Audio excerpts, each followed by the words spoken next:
Hello and welcome to an episode of Historically Marked. I am Jason and I am at Tower Rock Conservation Area in Missouri, and behind me is the actual Tower Rock. Now, it's been making a lot of local national news headlines lately because maybe for the wrong reasons, but for very interesting reasons, sure, which I'll explain.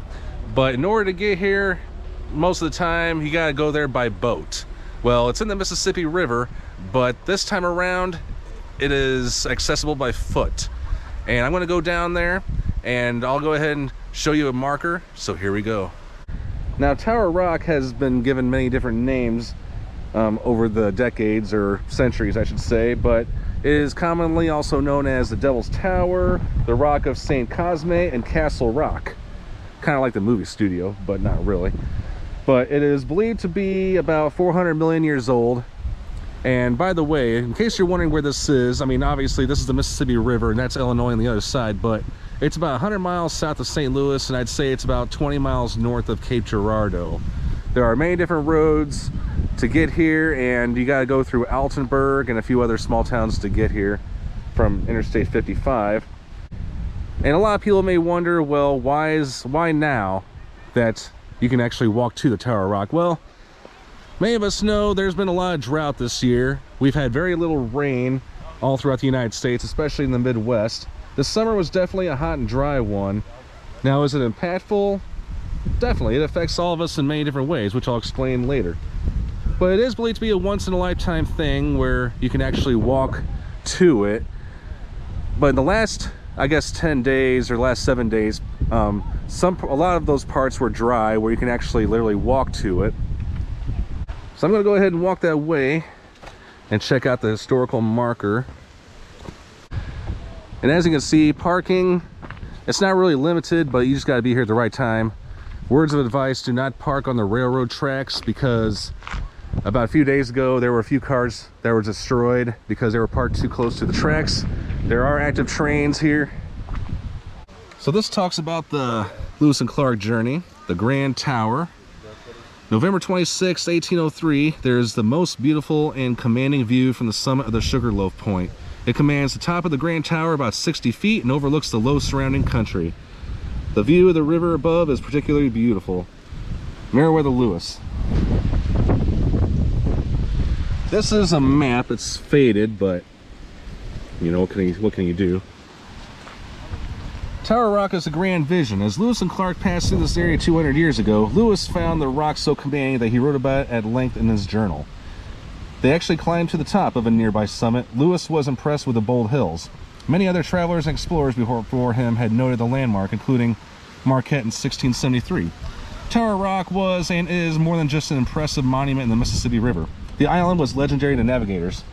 When the river flooded, a dangerous whirlpool would form as the violent current of the second channel forced its way between the rock and the base of the nearby formation. Those who passed for the first time would celebrate grandly or be dunked in the river. Okay. Lewis and Clark were only 23 days into their long journey, but they were already sensing the beautiful landscapes yet to come. Take a moment to absorb the rugged countryside and view Tower Rock just as Lewis, Marquette, and other explorers have. And then, obviously, parts of the marker are a little bit faded and destroyed, probably due to nature. But the caption just says, "A small limestone island carved by the waters of the Mississippi, Tower Rock is topped with a forest of oak, hickory, beech, and pine. During periods of low water, the rock is approachable by land," which is obviously why I'm here today. Tower Rock became a rite of passage for boatmen of the Mississippi, much as crossing the equator was for deep-water sailors. So what I'm going to do, I'm going to make my way down there, get my feet wet, and get as close as I can to that tower. Here we go. And as I was saying, I mean, 2022 has been a droughtful year all over the United States, especially here in the Midwest. Now, yesterday we had a big rainstorm all day long, and I mean, it's given the Mississippi River some new water levels, and I mean, that can be seen as a good thing, definitely. But if you're trying to get to the Tower Rock, definitely, I mean, be like me. I brought an extra pair of shoes and socks just in case, and I'm glad that I did. But of course, be advised, anytime anybody comes down here, I mean, Be very careful, use lots of caution, and have fun. A lot of people chose to bring their dogs. That's pretty cool. All right, so here we go. So as I'm doing this, I've already been told by people who have been here for 2 or 3 hours already today, the water has risen by at least 3 to 5 inches. So, and some of the stuff was dry, like that pathway I had to cross. My feet and socks are wet, but hey, good thing I brought an extra pair, right? All right, and I made it to this island, I guess they call it, or Tower Rock. Obviously, nobody is able to climb it. I mean, it would be fun for any mountain climber or rock climber, but it is prohibited for state law. Yes, in front of us is a big limestone island that was carved out of the Mississippi River. On top of that island is a small forest of beech, pine, oak, and hickory trees. I don't know if anybody has actually been up there. I mean, obviously, I guess some scientists had to do a lot of research, but hey, I'm gonna go ahead and take a look around. I was told you can walk around it, so that's what I'm gonna do. And of course, when you're over here, you gotta definitely be careful where you're stepping. I mean, there are some muddy parts because, again, it rained yesterday, so that's what I'm gonna do. Kind of stick more to the higher ground, I guess.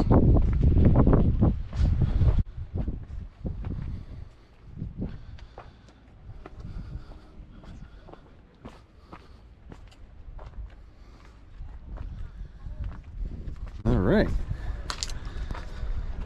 So now I'm going to get really close to the Mississippi River. Okay, so this is how close to the Mississippi River I'm going to get, and I thought I was able to walk around the building, but I guess not. Not the building, but the structure.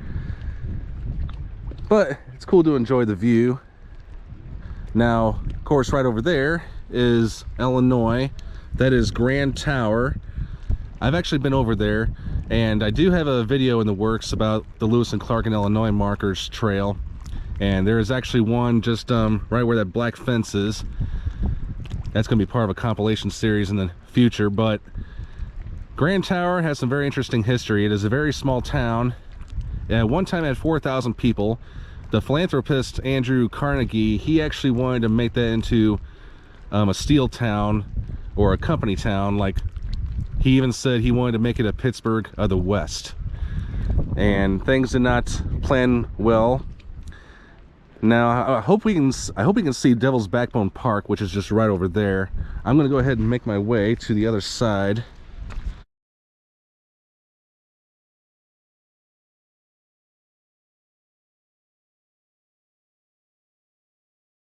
But again, it's very fascinating that this is a same structure that explorers like Marquette and Joliet once saw, and as well as, of course, Lewis and Clark. So I've also been hearing that there was a cave here at one time, and that there is buried treasure here by river pirates. Well, I don't know how true either one is, but now this may have been something at some point in time, but that's, like they say, millions of years in formation right there, that whole crack. So wow. All right, so now I'm on the left side of it, pretty much getting a different view. Now that bridge over there, it's not one you can drive on. It is a pipeline bridge that connects Grand Tower to Missouri. And then that is Devil's Backbone Park. Here, I'll go ahead and just point it out to you. That way is believed to be cursed. There's some paranormal or haunted tales concerning that, besides obviously the name.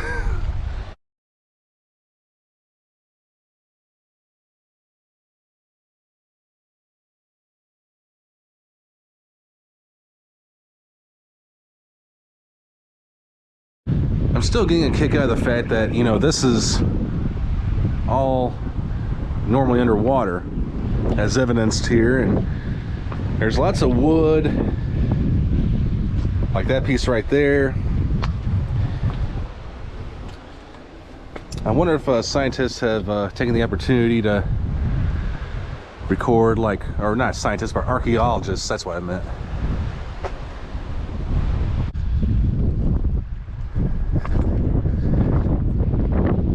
And right now it's kind of a good chill spot. I mean, I'm gonna go ahead and slide down here, and it looks like somebody spray painted some stuff on one of the rocks, which I think is really stupid, but okay. So AH plus OH. So it's like, what's the whole point of graffiti in places like this? I mean, asking for a friend, I guess. All right, now we're back onto this way, but I'm not gonna try and do that because, yeah, a little dangerous slope there. But I know it's very tempting for people to climb this, but rock climbing, but better be safe than sorry. Oh, look, Corey John, Mr. Bala, 2022. Okay. So I'm definitely by no means a scientific expert, especially on the controversial subject of climate change. But I do know that this could affect things economically. I mean, you got to think about all the boats and barges that bring stuff and supplies up and down the river. So I know sometime in the future, if it hasn't already, it'll definitely affect us in some way or another. Again, I believe this is to be a once-in-a-lifetime thing. I mean, it happens once in a generation, or every other 2 generations, who knows. All right, thanks so much for tuning into this episode of Historically Marked. I am Jason, just right in front of the Tower Rock structure facing Missouri and the Mississippi River during a once-in-a-lifetime opportunity to walk and get close up to the structure. So if you guys have taken part in this, I hope you thought it was awesome. But if you do choose to come here in the future or anytime soon, definitely be careful, like I pointed out, for the reasons I pointed out earlier in this video. So anywho, I am Jason, sign off.